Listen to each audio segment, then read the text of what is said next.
Welcome! I'm going to try to walk you through how to self-publish a book. Maybe your kids have been asking you, how do you go about doing this? Maybe you've wanted to do it alongside of them. So we're going to walk through step by step, how do you actually do that in your family, in your homeschool? And we'll start with just the very basics and go from there. You can do this for free. You can also go the more professional route, and that actually costs a little bit of money as you get more into it. And I'll talk a bit about that as we go. But to start for today, just to give you an overview of what we're going to do, let's see if I can do this here. We'll talk about your ideas, formulating your ideas, how you go about finding topics to write on. We are going to publish a children's book in this series, but it's not much different than publishing, say, a chapter book. I might go into all of that in a later series, but for now, this is what I'm working on.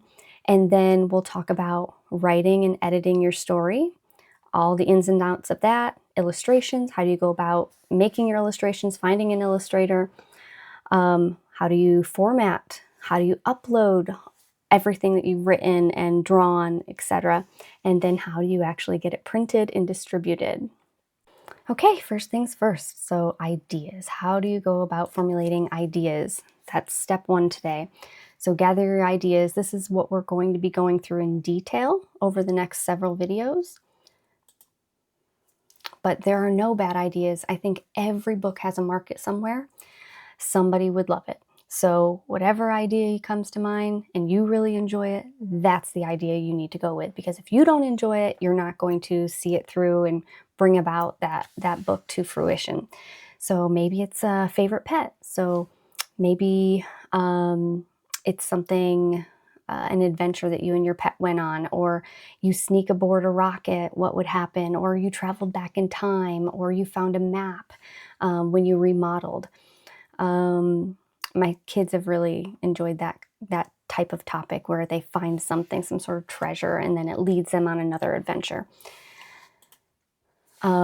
Once you have an idea, I would write down 4 or 5 ideas. Then I want you to draw a few pictures of your idea. So, for example, if you had an idea about a cat, that something is magical about this cat, write down your idea, and maybe something about a girl who everything she does, she's very clumsy, and the funniest of things happen to her. Whatever your idea would be, I'm just putting some pictures down here. I want you to write down several ideas and put a couple pictures to it just to flow. How would you like that story to end up? Maybe a beginning, a middle, and an end. Decide what kind of book you want to write. So once you have an idea, do you want it to be a chapter book? Do you want it to be a children's book, like a picture book? Maybe you don't even want to write a whole story. You just want to collect all the pieces of art that you've made and put them into a book. You can do that as well. Or maybe you want to make a cookbook. You have lots of ideas on different recipes that have been handed down through the years in your family, and you want a way to capture all of them into one family book. That would be a great idea. We're actually working on something like that in our family. Or maybe you just want a journal. Something, a gratitude journal, or you can journal through scripture as you go, something for yourself, that's fine. But today, as I walk you through these steps, I'm going to walk you through how we made children's books. I can at some point walk you through how you make a journal and how you would make a chapter book. They're not much different. So a lot of these same topics and instructions will be the same. So now you've got an idea. You have to write your story. If you're really little and you still want to write a story, you can do that. Let me show you how.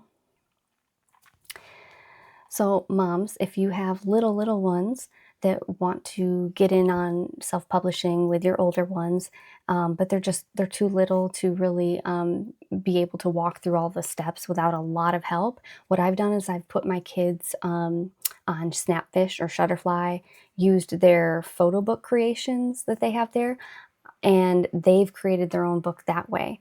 So what they've done is I've had them draw out all of their pictures on a separate piece of paper, And then we scanned those papers or took a picture of them and uploaded them into Shutterfly or to Snapfish.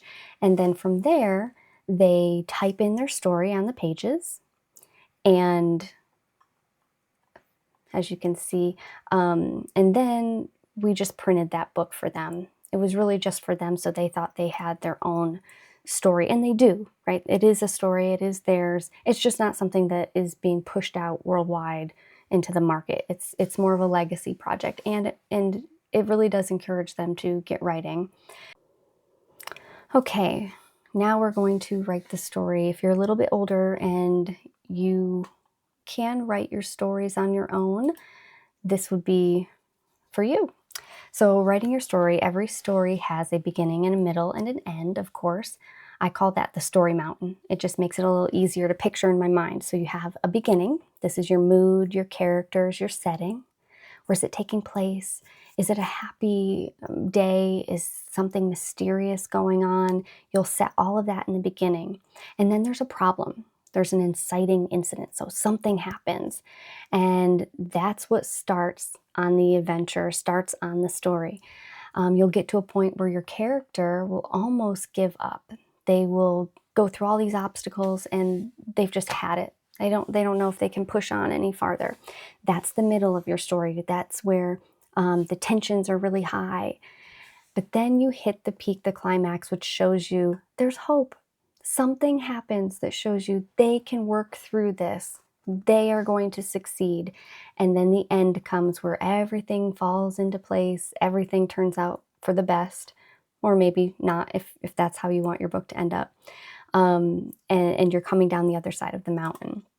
So for example, I'm going to use my daughter's book, which you can't really see it behind me, but it's behind me on the shelf. She wrote this picture book called Sophie's Pink Balloon when she was 11 years old. And the beginning of it sets the tone, sets the mood. She says, "Oh, hello, I'm Sophie. And one of my favorite things to do is to go to the fair. Every time I go, I have to make sure that I get a pink balloon. Let me tell you about one of my trips to the fair." So we know it's a happy tone. It's a fun day at the fair. Our main character must be Sophie. That's the beginning. But then in the middle, something happens. So I won't go through the whole story, but she is at the fair and she loses her pink balloon. She goes all over the fair asking for another one and they don't have any more. So she feels like giving up. While I was walking home, I hoped that my family would remember it was my birthday. Sadly, I didn't think they would. So that meant no party, no presents, and no fun. I felt very down on the walk home, but when I arrived at my house and opened the door to the backyard, I couldn't believe what I saw. So this is the middle, and this is where it's getting hopeless. And then here's the peak, the climax. Everyone was there. Friends, neighbors, family. I was so happy when I saw presents, games, cake, and food. Everyone sang happy birthday to me, and we ate cake. Once everyone was finished eating, they gave me the best gift ever. And here's your end. You're going down the other side of the mountain, the resolution. My room was filled with pink balloons. So she did get what she was hoping for all day, even after the tragedy of losing it. So that's just a very simple story to show you how to work through it. Okay, once you get through writing your story, we need to go through editing. You have macro edits, which are your big edits. These are things that make sure your story flows, everybody can understand it. You have to map out your character. Who are they? Now, you should always know a lot about your character. Who are they? Are they a boy? Are they a girl? Are they happy all the time? Are they grumpy? Are they brave? Are they courageous? Are they fearful of every little thing? Does your story have a story mountain? So do I have a beginning? Do I have something that's building up with all these problems and all these obstacles, and then it gets to the top and it feels hopeless, and then there's a resolution and it comes down the other side, and all of those problems seem to work out? Does it have that? The best stories seem to have that. This will also be where you want to get what's called a beta reader. Beta reader could be your friend, your cousin, your mom, dad, teachers that you know, aunts, uncles, anybody that you know that would be willing to read your story, but also tell you the truth. Maybe they'll help you say that you weren't sure about how your character is being perceived. So does it come off that they're very brave? Because that's what I'm trying to come across. And if they say they can't see that, that would be great. That's good feedback. Don't take that personally. That's what a beta reader would want, you would want them to do. Those are your macro edits. They're your big edits. But then you have tiny micro edits. These are your quotations or your spelling, your grammar, capitalization, your voice, first person, third person, all of that. Powerful vocabulary. So instead of seeing, I saw the dog run, you'll want to build that up and say, I saw this ferocious dog dart across the street after a squirrel that was, chasing another squirrel who had all of his nuts in his mouth. It's just, you want a lot of vividness so you can actually see what's happening. And then formatting. So we want to make sure it's formatted correctly with different paragraphs and such. I'm going to show you my daughter's story. So when she wrote Sophie's Pink Balloon, we went through and we did all of her micro edits. So she basically just typed out her story.